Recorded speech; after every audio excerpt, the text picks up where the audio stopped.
นี่แหละแกนี่เรียกว่าเดนเอาไว้ปากเลยก็ยอมพอแล้วก็บุกก็เลยก็จดได้ไว้บอกก็เดนเอาไว้ที่นี่ไงแต่ที่เราได้ไปดูบัวแล้วทายอยู่ดูแล้วก็passก่อนเนาะอีเอาไว้ไปเห็นเนี่ยดูเนาะอีเอาไว้เช็คกันเนาะ STAR เนาะเอาไว้เช็คกันเนาะตักเรื่องรู้อีคือวิธีสุบายดูดูเว้เอาไว้ตักเรื่องรู้ก็ดูเด็กสิก่อนเนาะเอาไว้ได้เลิกอินเอาอยู่ดูอีเอาไว้ให้พอเราได้จีบปุ๊บย้อนเนาะที่นี่ไงถ้าคนตานี่เนี่ยเอาไว้แล้วดอกคือวิธีสุบายดูเว้เนาะสุสานเจมิรีเอาไว้อายุเคมิรีเนาะผ่านต่อเคทูมิรีสบายอูมิรีสิก่อนเนาะถ้าคนตาเนี่ยเอาไว้ที่นี่ไงเอาไว้ไปให้พอเราตะกอจื้อเนาะคือวิธีสุบายดูเว้เด็กก็เดนเนาะแล้วก็บุกเคลื่อนเนาะเอาไว้ปุ๊บก็เลยก็ย้อนพอเด็กก็เดนเนาะอาเชลเลยเนาะเอาไว้ได้ปฏิเคบีก็เลยติดต่อตักเรื่องรู้ดอเอาไว้อยู่ดูเนาะบุดบัวเลยอยู่ดูต้องจีรก็passก่อนเนาะถ้าอยู่บ้านไม่ได้เจอเขาตอนนี้เอาไว้แต่พอเราได้จีรนี่ไงเนาะทุกประเทศนี่แหละเขาตอนนี้อยู่บ้านหมู่บ้านดาเป็นเลเดโอซิก่อนเนาะแกเราจับมือกันได้แล้วนะครับเราจับมือกันโอเค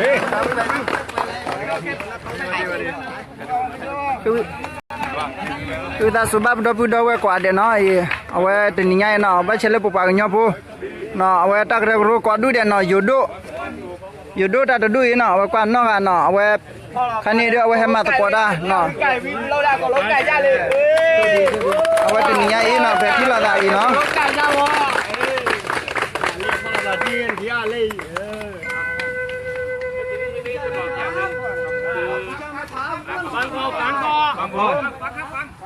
เดี๋ยวก็มันเวลามาเที่ยวเนี่ยไม่ต้องใส่เสื้อแสดงสัญลักษณ์นะครับเดี๋ยวก็ให้เจ้าหน้าที่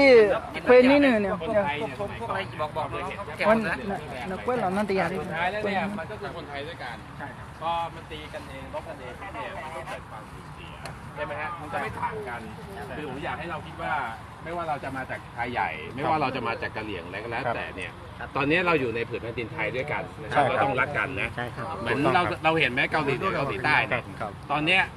เกาหลีเหนือเกาหลีใต้เนี่ยเขาก็จับมือกันแล้วดังนั้นเนี่ยคือการที่เราต่อยตีกันเราลบลากันเนี่ยมันมีแต่ความสูญเสีย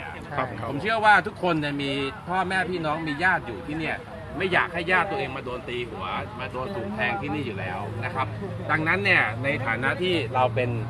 อีกครั้งเนี่ยเนาะเอาไว้มาปฏิเราได้ที่นี่ไงสักก่อนเนาะเอาไว้บ้านเชลล์มาว่าบ้านหมู่บ้านดาเดเนาะเอาไว้พอเราได้เลือกว่าอากาศไม่ง่ายสักก่อนเนาะที่นี่ไงถ้าคนนี้คือถ้าสุบายดูก็ดูเด่นเนาะเลือกที่นี่ไงที่เราได้อยู่ดูเนาะถ้าคนนี้เอาแยกย้ายกันนะจะตีกันเหรอจับมือเป็นเพื่อนกันเป็นอะไรกันนะก็ไม่เคยตีกันไม่เคยทะเลาะกันไงเพราะจริงสองกูนี่ดีแล้วเอามาจับมือแบบนี้ก็ดีกว่าจับมือกันรักกันนะที่ไม่มาลูกนี่มันเอาหัวมาใส่เยอะก็ไม่เป็นไรเดี๋ยวพอยังนี่แค่2คนครับแล้วหลังจากนี้แยกย้ายเนาะโอเคขอบคุณมากนะสำหรับเก็บพวกอุปกรณ์อะไรที่ไม่เกี่ยวนะเก็บออกแล้วก็เปลี่ยนเสื้อเป็นเดี๋ยวใครไม่เชื่อ Security ยังใส่เสื้อเดี๋ยวให้วิ่งรอบไม่ไหวแล้วก็เก็บนะแล้วก็แยกย้ายเที่ยวไป5 ปีกว่าที่ทำไปบอกใครนะเว้ยโอเคยาบาทบุเว้ยก็เลยก็ดุงก็พูดได้นะเอาไว้สงสารเจเมรีนะพาต้องเมรีสบาอุเมรีนะเอาไว้ละนิวเนาะเอาไว้อยู่ทับบุเว้ยเอาไว้เลือดใต้ตองจีละพาเนี่ยอยู่นะละนิวนะแกพุงจุยอ่ะเนี่ยเอาไว้แกมาส่งเจอแกพุงจุยเนี่ยอยู่นะใช่ก็ดุงก็พูดได้นะแต่ว่าน้องเราก็ว่าน่าจะกว่าเด็กเอาไว้เราก็ว่าน่าจะกว่าเด็กนะอยู่นะเอาแกดักคงได้นะเอาไว้แล้วหลังให้น้องนาทีมามัดดาวตาได้เพลาได้น้องดูเอาไว้อยู่ลุยอาเพลาเนี่ยฉันเลยตั้งพาดูอยู่ใช่ฉันเลยดูอยู่เนาะเอาไว้โลก็ว่านาทีกว่าดีเนี่ยเอาไว้เอาหัวใจโลโชกิมามัดดาวมัดลัวละเนาะโอเคเอายาใบทับบุเอไปส่งหัวกว่าดีเนี่ย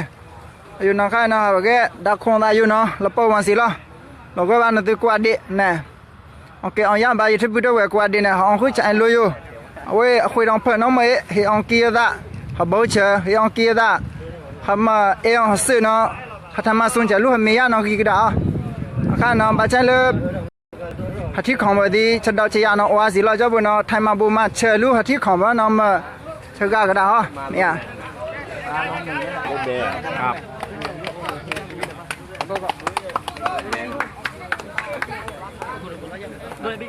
来ดูนี่เนาะแกจิกกระเป๋าเดียวจ้ะคือกันนเราไปทิ้งอยู่เนี่ยก็เดี๋ยวเนาะบอกพวกด้วยนะเปลี่ยนเสื้อด้วยนะ นั่นเลยเอาไอ้หมอเนาะ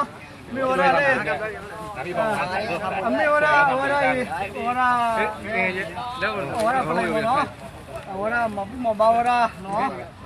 ว่าตัวบาตะโกเนาะเจ็บเดียวเยอะเนาะเอาเป็นตาผู้เล่นกันเห็นเราตัวเนาะว่าก็มาเจ้าสาเนาะจะได้รอดก่อนแล้วคุณจะคิวก่อนคุณมาข่าวกับคุณมาข่าวจับผู้อยู่หรอยิงมันอ่ะไปจับผู้หรอเนี่ย kita sebab dah berdoa kuat dah nah awak perkara lah buat sekolah kuat dah tablet nah ucap le ni lagi nah lagi dah berdoa dia kuat dah nah papa nyopo dah yodok dia nyap hemat tak kuat dah betul tak nah nah buat dia kuat dah